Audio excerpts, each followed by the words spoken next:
Good day, folks. It's August the 10th, and the year is 2025.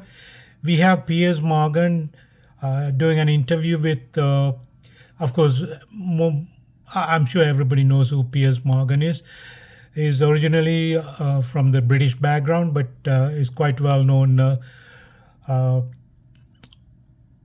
guess, media, mainstream media, part of the mainstream media.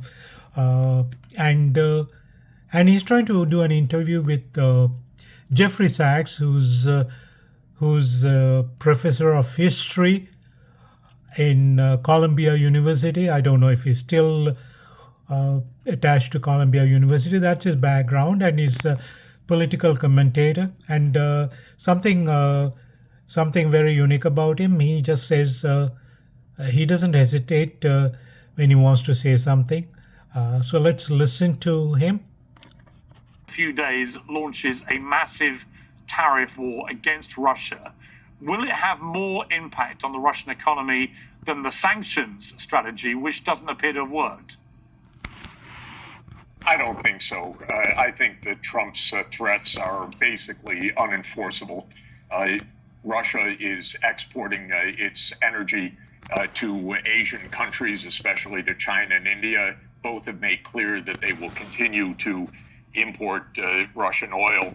The U.S. already has demonstrated it does not have clout vis-a-vis China in a trade war.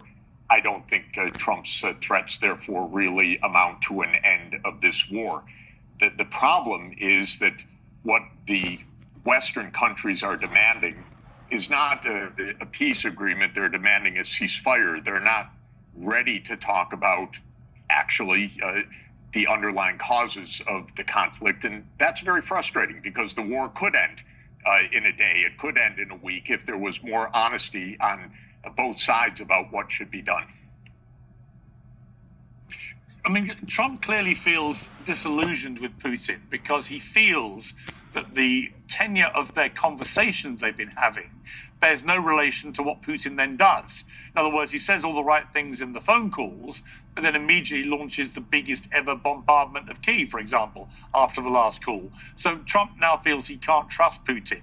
But from what you're saying, is that because if you're Putin, you're thinking, well, why do I need to do anything here when it's obvious to Russians that the problem here is the problem they've articulated, the encroachment of NATO onto their border, they have to protect themselves, and so on, the arguments that you've put forward before.